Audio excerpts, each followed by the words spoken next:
Hey, this is Kevin Devine, and you are watching Punkvideosrock.com.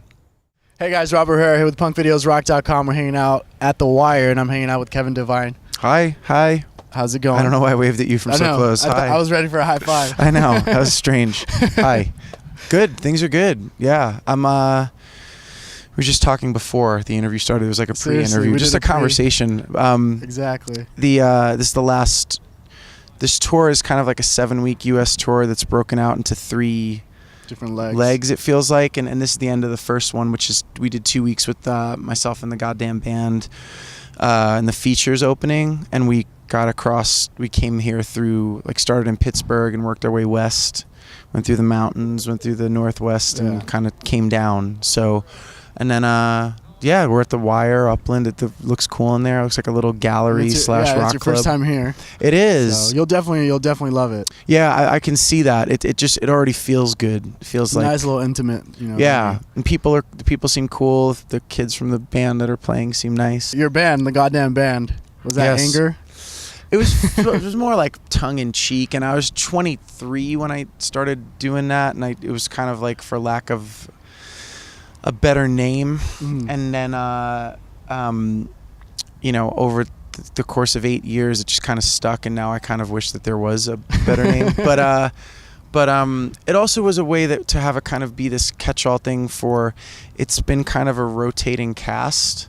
And so rather than have it be something fixed, to me it was like, well, then whoever's in the band is the goddamn band, whoever's with you that night. That and I was also listening to a lot of country music at that point and thought there was something kind of funny about calling your band that. But yeah, it's always been like, I did so much stuff by myself for a long time, and then it was kind of like whoever was playing with me. I didn't like getting up on stage under the name Kevin Devine with other people around. Exactly. It felt like it was, even though it was my music, but still they're doing their part. Yeah, and at least this way there's some acknowledgement that there's 2 separate entities, and it's not just like, because it is a very different experience when someone comes and sees one of the kind of folkier sets. As we're a much more kind of guitar rock kind of band when we have a full band. So yeah, this is your first actual U.S. headline tour since 2009.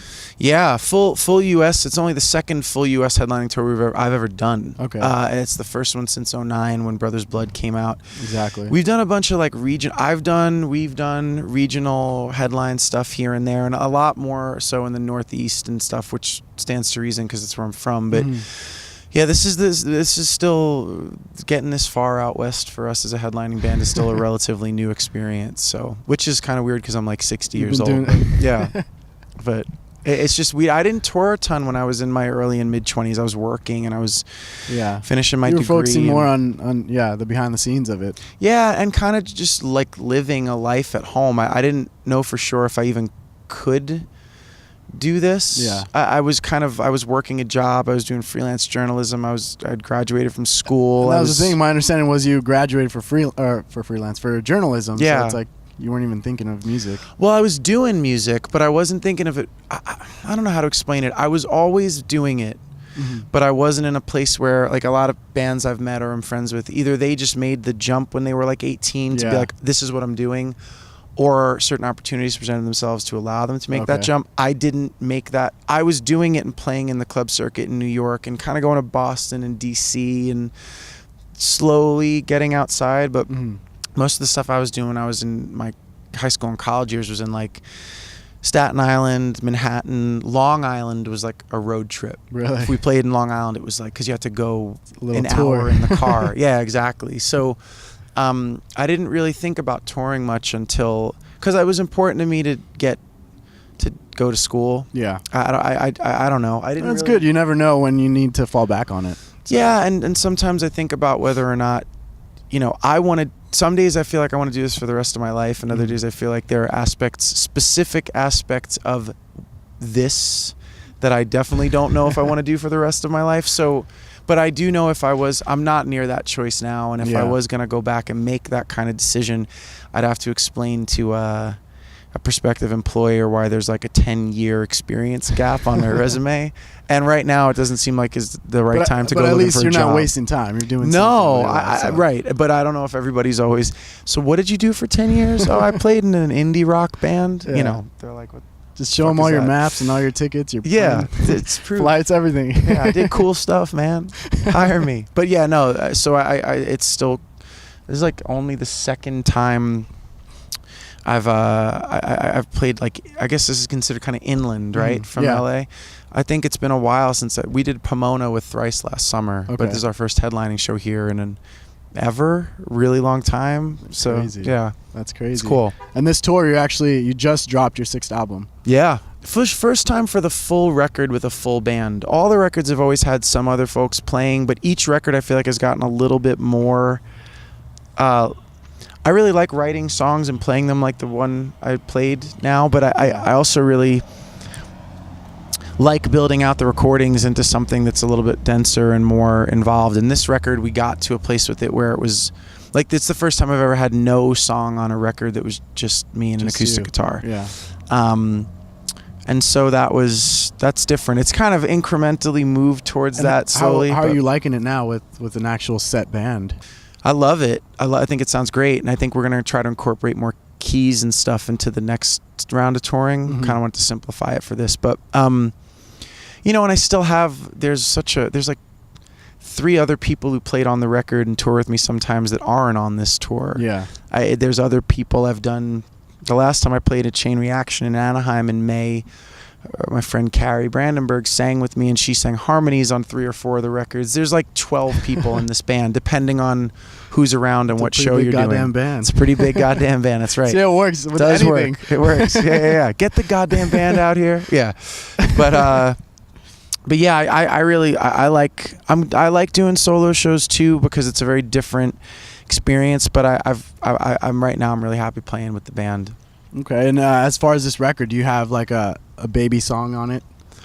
I really like the title song a lot. I think that's why it's the title song. It kind of seems to me to speak for the other songs a little bit. There's always one that's kind of like the skeleton key to all the rest of them. Exactly. And that's kind of the one. I really like, right now, I'm really liking the whole record. I feel like it's the most cohesive record I feel like I've made. I've also realized that, like, I can't like read what other people think about it, good or bad. It's just so weird. It feels like you're reading a review of a record you didn't make, regardless of whether it's positive or negative. You're like, that's not what that's about at all. But that's why it's not my job to do that. The baby songs for other people might be different than the ones for me. But exactly. I'm really liking a song, a story, a sneak right now too. Every night when we play that one, I'm really like in it. So are you playing majority of the record at these shows on this tour? We've been doing like, because that's the 6th record, and we just put out 2 singles right before this record too, and the Bad Book stuff, and I have a lot. You have a lot of going stuff. on. So we're trying to, even if you do a 90-minute set, you're leaving out literally 60 plus songs. That's true. So we're trying to do like a 20-song set every night and play like something from every record from Make the Clocks Move through the present, and it's a long show, and it's fun because it's like I get to see the arc of it all. And you find weird like pairings where songs you wouldn't have necessarily thought of as twin live together. But we're probably doing about 8 songs nightly from the new record. Okay. And then like one of the new singles usually, and then like 10 or 11 songs from the back catalog. Yeah. So you just released off screen. Yeah. What is that song mainly about? Well, that song's kind of more of a mood piece than like a narrative thing. It's not like to me it was, and that's that video. This woman Diana Schoenbrunn and this guy Andy Cahill did this video with these puppets and this stop motion animation. And the video is kind of like her sort of psychedelic representation of the song as it lives in my head, which is it's kind of a song that's about flitting back and forth between dream and real life, and kind of which one can be more horrific and surreal, because sometimes the craziest, can you swear on this? Yeah, you can. Sometimes say the craziest shit that happens in real life is a lot more surreal than your dreams are. I found that in like really intense moments in my life that are actually the most hyper realistic. They feel the most totally fucking strange and not real. And that song is kind of about being in that moment and written about from the perspective of it's almost a little druggy, kind of hallucinatory, like where the perspective keeps changing, the ground keeps changing, and there's a little bit of sort of gritted teeth and kind of snark in the like the answers that come at the end, the white light, the white knight, the all right, that word, you all right? Yeah, I'm all right. It's really bullshit. Right? Yeah. I can't think how many times I've said that or asked that, and I'm actually like, there's so much tumultuous stuff happening. So that song is kind of more about trying to capture some of those themes and feelings and trying to throw around some words that get at some cool imagery with that stuff than about like, it's about this time I blah blah blah. You know, some of the songs are about that, but that's good. Got to get creative sometimes, right? Yeah, and that one was almost more of a free write. Like I had the melody and the guitar piece and the progression and the structure, and then I was like, oh, you have to sing with these songs. So I kind of came up with, and I like the repetitive kind of chanty hypnotic thing that I wanted that. I don't really repeat myself a lot in my songs, and I thought it would be really deliberate if I did because of that. And it's really short lyrics as opposed to writing. I tend to write a lot. Exactly. So tried to get like the point across with more kind of punch or something. I mean, as far as Bad Books, would we be hearing anything anytime soon, or are you going to focus on strictly you right now? Or for now, I mean, we're both kind of doing our own thing, you know, because they just put that record out 4 months ago, and that's like still very early for a record. They'll be touring on that for a while. So, and I'm definitely going to be living this record for a while. We have 2 shows, I think, but they're like in Florida and Georgia. They're nowhere near here, and they're part of bigger festivals that both of us are going to be at. So we're just like, might as well do it. But we are talking about making another record.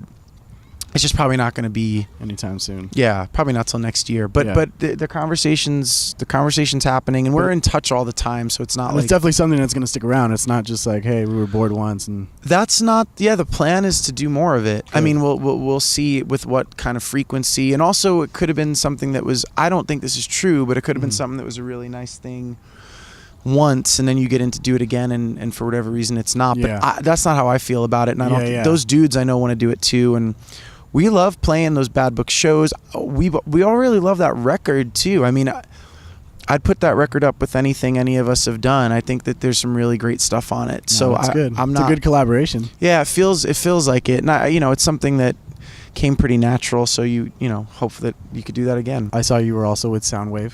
Yeah, but that was you had mentioned it got canceled. Yeah, it was this Soundwave Revolution tour in Australia, and we're friends. The promoter over there is a good dude and a big fan, and he's had me over a couple times for this. Was called Soundwave Revolution. It was like there's the newer one, version, but we were on the proper Soundwave festival. I was there acoustic in 2008, and then I went over and did a full band thing with Brand New in 2010, like a club tour. So we have some history there, and this was going to be like, this was the first thing that came in for the fall, and we built the U.S. tour around it. Yeah. And then the whole festival kind of fell apart like less than a month before we were supposed to leave for this. Oh, man. So what ended up happening is we're going to work out something to go back over as a band probably in the spring, either on the Soundwave proper festival or in a club tour, because our record's coming out over there. That actually just came out over there. But I'm going over acoustic. Same promoter does a very different festival. That was more of like a rock thing. It was like Van Halen and Sisters of Mercy and Hole and Alice Cooper and Danzig. The odd one there. Yeah, a little bit of the odd one. But I also kind of would have welcomed that in that environment. It would have been very surreal. Yeah. But the thing I'm doing over at Harvest Festival in November is like Flaming Lips and The National and Portishead and Mercury Rev and Bright Eyes and all these really cool, great bands that I really like, and bands that I would love to play shows with, obviously. So that's a treat. And that's November, a week in November. So I get done with this October 28th, head over there November 9th, come back and do a couple of little regional things in November and December, and then it's probably like UK and Europe next year another U.S. thing in the spring. You're full on busy. I'll right be now. doing it. I'll be doing it. Hopefully. I mean, you know, if no one likes the record, I'll be home looking for that job. So if you're hiring, but if then you'll pop out your degree. That's right. That's right. No, I'm gonna have to spruce that up. But I mean, that's the it looks like it's gonna be a busy year. So that's good. Yeah, that's good. We look forward to seeing you more and thank you for the next the next leg. Yeah, hope me to see too. you again. I hope so too. So and then go ahead and drop the name of your album. And sure, it's anything you want to say. Between the Concrete and Clouds. And it's on Razor and Tie. And this is mainly, if you're not in the U.S. and you see this for some reason, does that happen sometimes? Yeah, there's some people, there's a record label called Big Scary Monsters putting it out in the UK and Ireland, Arctic Rodeo Records in Europe, and 3Wise Records in Australia. And I'll be coming to play wherever you live, probably, maybe even in your house. So, yeah, awesome.